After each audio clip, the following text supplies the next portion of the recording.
Hi friends, welcome to my training video about how to be a paraprofessional. My name is Cheryl Mathis and I am the low incidence consultant at Kentucky Valley Educational Cooperative in Hazard. This training has been compiled to provide a few tips on what not to do as a paraprofessional and also what to do to help students succeed. It is a lighthearted video and it is intended to offer a few tips while looking at various characteristics of paraprofessionals that may hinder student learning outcomes. Let's get to it. First, let's discuss the business we are in. Schools are in the business of supporting student learning so that students will one day transition into college and careers. Every day we show up for work, our ultimate goal should be to support student learning outcomes with the desire of making students successful each and every day. We are in the success-making business for sure. We all have individual experiences, characteristics, and personality traits that we bring to the classroom. Some of us have had multiple jobs and experiences outside of education, while this position may be the first job for others. No matter what your experience, characteristics, or personality traits are, you each bring so many things to the classroom that are assets. We are all growing and learning each day, even though we are adults. I like to consider people who choose to work in schools lifelong learners. I say this because just as our students, we learn something new each day whether we realize it or not. I try each day to think about how the day went and seriously think about the little things I can improve for the next day. I often do this on my drives to and from school or the KVEC office. It's simply good practice to be better today than we were yesterday and better tomorrow than we are today.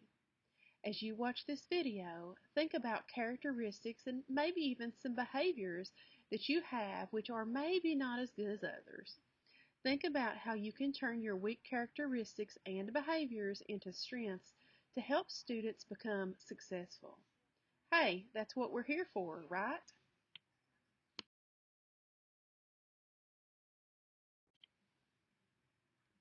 Teamwork makes the dream work. Each member of the team is important, and each member carries a special set of responsibilities within that team.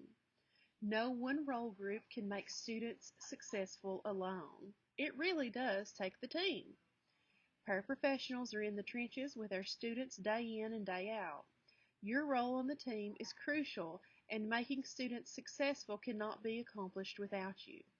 Thank you for your service, and thank you for caring enough about your students to seek additional learning. I believe that being in the trenches is tough work, but it is often some of the most rewarding in the whole entire school. Let's move forward and talk about the various types of paraprofessional characteristics. Let's have a little fun. Let's talk about characteristics and behaviors of paraprofessionals in terms of a space cadet suit.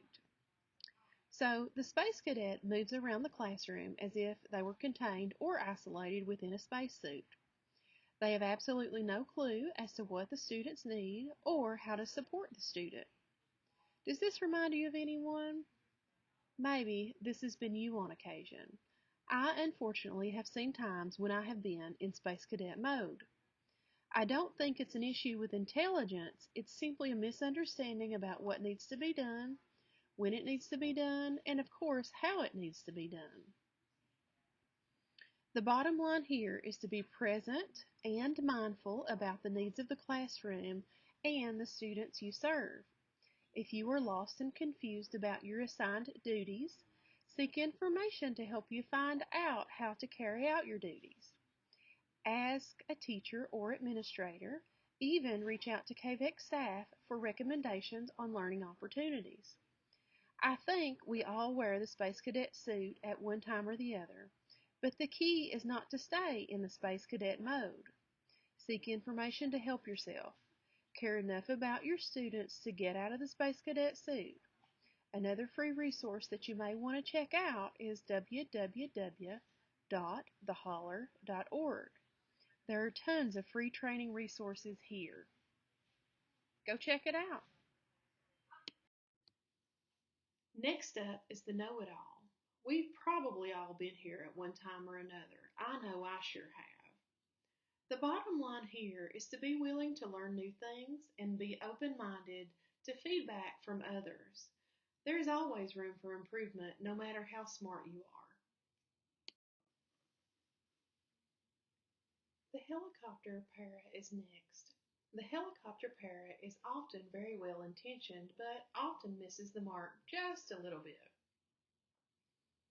The characteristics of the helicopter para is that they often think they are the one and only expert on a particular student, and no one else is quite as competent as them at assisting the student. They are most often protective of their role as the student's keeper. The helicopter para is often the barrier to the student becoming independent and doing things for themselves. The helicopter para often speaks for the child and often prevents the student from having friendships with their peers. The helicopter para is always with the student, preventing the student from interacting with other students and even other school staff. The bottom line here is to step away or blend into the background when the student does not need prompts or assistance. Be especially mindful of opportunities where the student can interact with other students.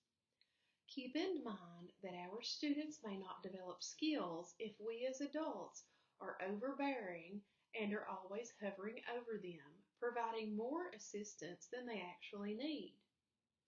Lastly, know what your student can do and just let them do it. Help them build independence by allowing them to do things that they can do while helping them to learn the things that they cannot do. It's okay to step back and let the student learn to be independent. Give them just the right amount of support. Remember, we are in the success business, and if we want our students to be as independent as possible while keeping them safe. The firefighter para always loves drama and chaos in the classroom. They love to be involved in the chaotic classroom setting, often being proud of themselves for solving the problems that arise. The bottom line here is to predict and prevent problems in the classroom, because students really can't be successful in an environment that supports chaos. For example, one time I had a student who would attack school staff and sometimes even other students. After doing some observations and speaking to the school staff, I realized that almost every time the student used the attack behavior, she was standing. And right before the behavior occurred, she also did this hissing sound. The attacks were rough. She pulled hair, she hit, she pinched. It was a pretty violent situation, and it started to occur pretty regularly. The behavior was a major safety concern. So, of course, as you could imagine, we decided we needed an intervention here. So we did some searching to figure out what was going on. And we found out that when the student was standing up and making a hissing sound, the classroom staff would redirect her to a preferred task like drawing at the table or playing with a fidget toy. There were some other supports and instruction put into place for the student, but just redirecting the student to a drawing task or a fidget toy almost eliminated the attacking behavior.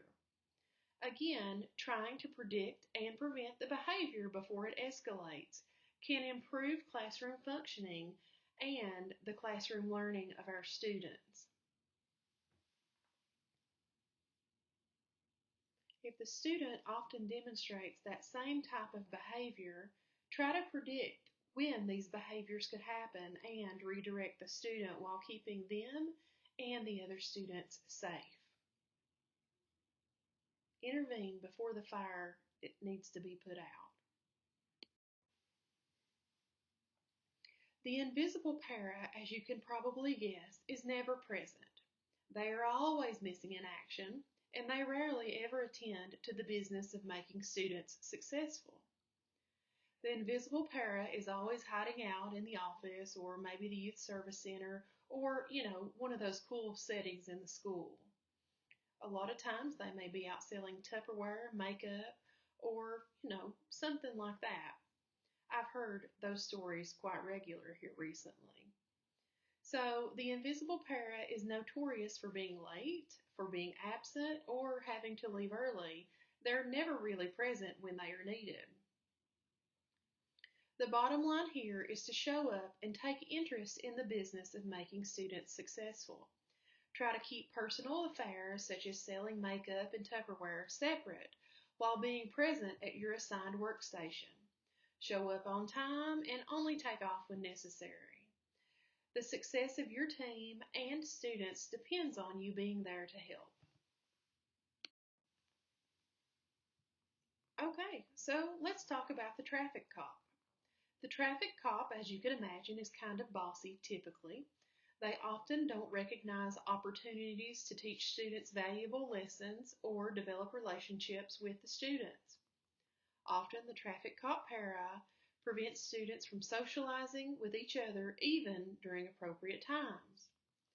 The bottom line here is to develop relationships with students and take advantage of teachable moments. For example, if you see an opportunity to teach little Susie to open her milk in the lunchroom, allow time for that to occur. Don't just open it for her over and over because of time constraints. Also, allow students to interact when appropriate and help those students develop appropriate social skills. My suggestion is to just relax and focus on the learning outcomes that will make our students successful. We have talked about a few different paraprofessional characteristics. Let's now focus our time on some additional techniques while reviewing a few other techniques to becoming an effective paraprofessional. First, the whole is greater than the sum of its parts. Being a paraprofessional means that you are part of a team. The team consists of a variety of educators who are providing services for students. The whole team and the work of the whole team is critical. It is not necessarily about one particular team member. Pitch in when you see other members struggling and help them when needed. Next, perform duties and responsibilities without prompts. Find out exactly what is expected of you to do and perform those duties to the best of your abilities without prompts. Ask for training, help, and clarification to learn new duties. Next, maintain excellent work relationship with others. Part of being on a team is developing and maintaining relationships with other team members. Sometimes, other team members may have differing beliefs and values than we do. That's okay, because the business we are in is about making students successful, not individual differences of team members. I would suggest putting differences aside, being super kind to other team members, helping other team members who are in need, and complimenting the work of others often. In general, just be pleasant and supportive of each other in a professional manner. And finally, effective paras know their students, and they know their students' strengths, they know their challenges, and they know the student learning goals. So let's explore knowing your students a little more in detail. Know your students' interest. Incorporating student interest into instruction often leads to more engaged students who are more motivated to learn. For example, if your student loves dinosaurs, then think about how dinosaurs could be incorporated into instruction. In math, perhaps students could count dinosaurs, or in reading, perhaps the student could read stories about dinosaurs. Next, understand your student's strengths. If your student is a master at creating videos, then perhaps incorporate that strength into instruction. And just keep in mind, students don't always learn with just pencil and paper activities.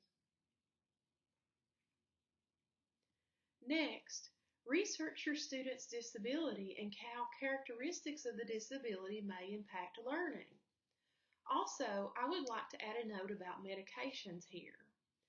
Understanding medications your students take and how those medications impact student learning and behavior in the school setting is very important for you to understand. For example, I had a student one time who did not eat breakfast due to a medication he was on. He had a late lunch and he often became hungry before his scheduled lunch break at 11:30. He was nonverbal, so when he got hungry, he typically demonstrated undesirable behaviors, often disrupting the entire class on a daily basis. These all had to do with medication. He was basically becoming hungry before lunchtime. Once the lunch schedule was adjusted to an earlier time, he did not show the undesirable behaviors. So knowing your student's disability and also understanding medications and how they impact the student is very crucial, especially when it comes to promoting student success. All right, knowing and understanding a student's functional skills is also crucial. Functional skills impact the ability to learn and do the kinds of things that typical non-disabled children do and learn. Examples of functional skills are communication, safety awareness, self-care, leisure, and work skills, to name a few. It is critical to know what students can actually do, the amount of support students need, and what skills need to be worked on. Remember, we are here to help students become independent. Anything the student is capable of doing, they need to do for themselves. As educators, we need to encourage independence. Adaptations are also important. Adaptations are changes to an instructional content. Adaptations give students an equal opportunity to demonstrate and master their learning. Find out what adaptations each student needs. Adaptations can be as simple as a pencil grip or maybe even cutting a worksheet up into strips so it's not as overwhelming for the student. Next, let's shift to executive functioning. So executive functioning includes memory, flexible thinking, and self-control, to name just a few. Our students use these skills every day to manage daily life and to learn. Students who have trouble with executive functioning can have difficulty with focusing, following directions, and handling their emotions, just to mention a few problems that could occur. Being aware of executive functioning issues can help you better serve your student needs. Finally, a word about processing time. Our students with disabilities often have processing delays. This means if you ask them a question or ask them to do something, the student may not immediately understand what you are saying. Some of the research I have read recommends that you wait up to 45 seconds for the student to answer your question or do what you have asked of them. 45 seconds is a long time to wait, and to be honest, it has taken practice for me to feel comfortable waiting 45 seconds, but it's worth it. Waiting 45 seconds helps increase the accuracy of the student response and helps students become more independent. This strategy really makes a difference. So next time you ask a student to do something or maybe ask them a question, try to wait 45 seconds and give them an opportunity to respond and see if that changes the response, especially if you're having issues with students who maybe are not complying with what you're asking or who may not be answering your questions. It may be that they just need some extra time to process that question or command. So in closing, students will be most successful when adult team members develop an intuitive understanding of the student needs, can read the student cues, and promote student independence.